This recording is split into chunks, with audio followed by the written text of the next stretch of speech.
Salam alaikum mes frères et sœurs. Dans cette vidéo, nous allons traduire un livre qui s'appelle Les Trois Fondements, écrit par notre imam Muhammad ibn Abdul Wahhab. Un livre que je solliciterai à tout le monde de lire et de mémoriser s'il est possible, parce que c'est un livre qui parle de At-Tawhid, Tawhid Billah.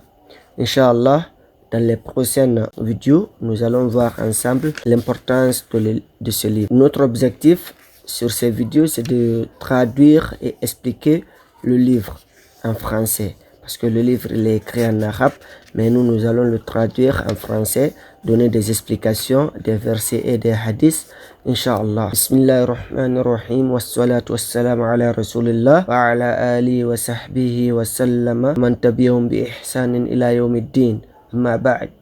La louange est à Allah, le Seigneur des mondes. La louange appartient à Allah.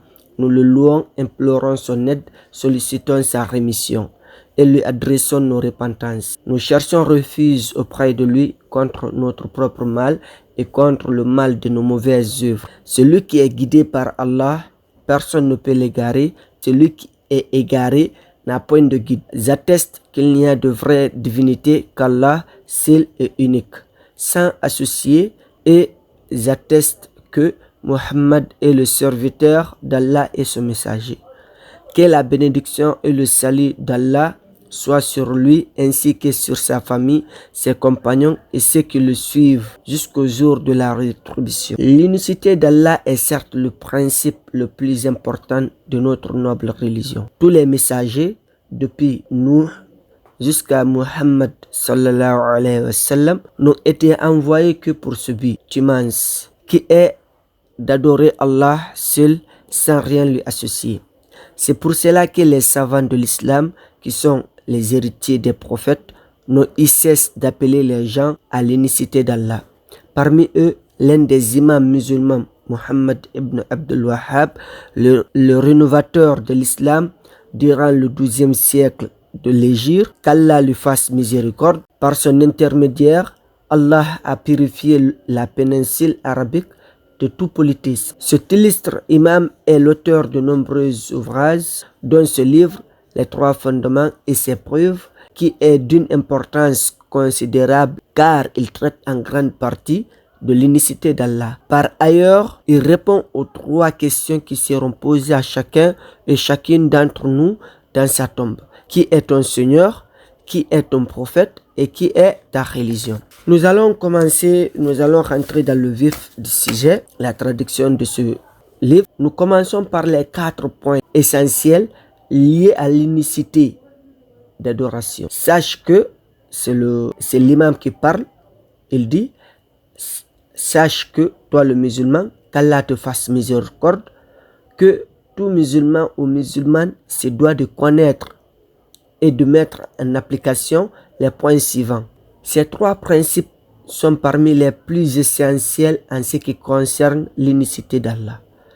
1. Le premier principe, le fait qu'Allah nous a créés, nous a procuré notre subsistance et ne nous a pas laissé sans but.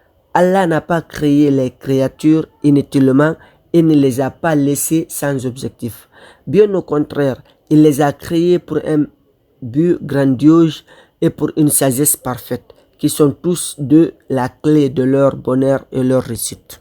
Ce but grandiose et cette sagesse parfaite sont qu'il adore lui seul sans lui associer quoi que ce soit, comme l'illustre sa parole, subhanahu wa ta'ala, wa ma khalaqtul jinna wal insa illa liya'budun. La sourate qui éparpille, verset 56. Je n'ai créé les djinns et les humains que pour qu'ils m'adorent. En effet, Allah leur a ordonné de l'adorer, et ceci dans plusieurs versets. Dans sa parole suivante, Ya ayyuhannasu u'budu rabbakum. Ô hommes, adorez votre Seigneur, sourate la vache, verset 20e. Ainsi que dans sa parole, Wa'budullaha wa la tushriku bihi shay'a. Adorez Allah et ne lui donnez aucun associé, sourate les femmes, verset 36. Ainsi que dans sa parole, wa ma umiru illa liya'budullaha mukhlisina lahuddin. Il leur a été commandé cependant de n'adorer qu'Allah en lui vouant un culte exclusif. Sourate La Preuve, verset 5. Ainsi que dans de nombreux versets, cet ordre implique de lui réserver l'adoration exclusive, ce qui inclut par exemple des actes de cœur tels que l'invocation, la peur, l'espérance, la confiance totale, le désir ardent de sa récompense, la crainte, et des actes de corps tels que la prière, le jeûne ou autres.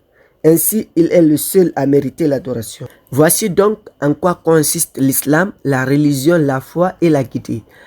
Ainsi, tu ne dois prier que pour Allah, ne t'incline que pour lui, n'immoler que pour lui, n'invoquer que lui, ne placer confiance totale qu'en lui. Quant au fait de demander de l'aide à une personne qui est présente et capable de te l'apporter, cela est permis, autorisé et n'est pas considéré comme une adoration. En effet, Allah a dit en parlant du récit de Moussa,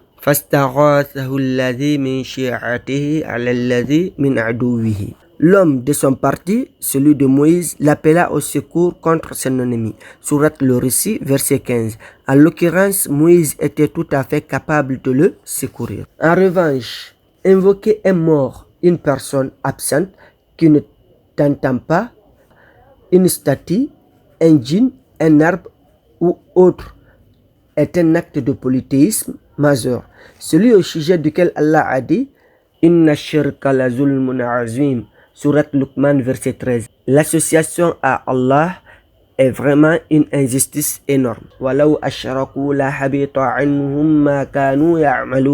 Mais s'ils avaient donné à Allah des associés, alors tout ce qu'ils auraient fait eût certainement été vain. Surat Les Bestiaux, verset 88. Inna Allah la yaghfiru an yushraka biha wa yaghfiru ma duna zalika liman yasha. Certes, Allah ne pardonne pas qu'on lui donne des associés, à part cela, il pardonne à qui il veut. Sourate Les Femmes, verset 116. وَلَقَدْ أُوحِيَ إِلَيْكَ وَإِلَى الَّذِينَ مِنْ قَبْلِكَ لَئِنْ أَشْرَكْتَ لَيَحْبَطَنَّ عَمَلُكَ. En effet, il t'a été révélé, toi Muhammad sallallahu alayhi wa sallam, ainsi qu'à ceux qui t'ont précédé, si tu donnes des associés à Allah, ton œuvre sera certes vaine. Sourate Les Groupes, verset 65.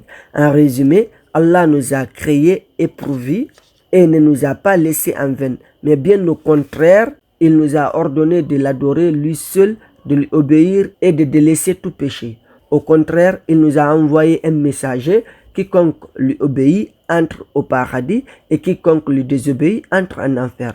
La preuve à ce sujet est sa parole. Inna arsalna ilaykum rasulan shahidan alaykum kama arsalna ila fir'auna rasula kama arsalna ila fir'auna rasulan fa'asa fir'aunu rasula fa'akhaznahu akhzan wabila. Nous vous avons envoyé un messager comme témoin contre vous, de même que nous avons envoyé un messager à Pharaon. Pharaon avait alors désobéi au messager, puis nous les frappâmes d'un châtiment sévère. Sourate L'Enveloppé, versets 15 à 16. Il nous a envoyé un messager qui n'est autre que Muhammad sallallahu alayhi wa sallam. Il lui a révélé le Coran pour que l'on se guide de sa lumière, pour que l'on applique les ordres qu'il contient et que l'on s'abstienne des interdits qu'il renferme.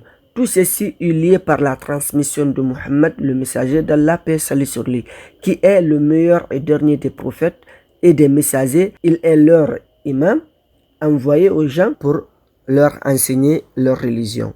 Quiconque obéit à ce messager et se maintient sur sa religion aura le paradis pour récompense, mais quiconque lui désobéit et s'écarte de sa religion aura le fait pour destinée. Comme l'a dit Allah subhanahu wa ta'ala dans un verset, Inna arsalna ilaykum rasulan shahidan alaykum. Nous vous avons envoyé un messager comme témoin contre vous, c'est-à-dire qu'il témoigne de nos actes. Fa'asaw fir'aunu rasula fa'akhaznahu akhzan wabila. Pharaon avait alors désobéi au messager, puis nous le frappâmes d'un châtiment sévère, c'est-à-dire nous le saisîmes durement dans la vie d'ici-bas en le noyant et dans l'au-delà parmi le feu de l'enfer.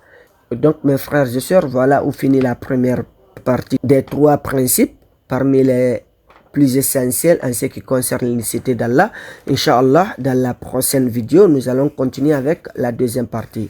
Mes frères et sœurs, donc ces vidéos, ne les gardez pas pour vous seuls. S'il vous plaît, partagez ces vidéos. Invitez les gens à écouter cette traduction pour que eux aussi, ils bénéficient de ce rappel. Qu'Allah nous fasse parmi ceux qui l'initient dans son adoration et ceux qui s'éloignent du shirk, comme il a dit. Qu'Allah vous récompense ainsi que vous et votre famille. Barakallahu fikum. Assalamu alaikum wa rahmatullah.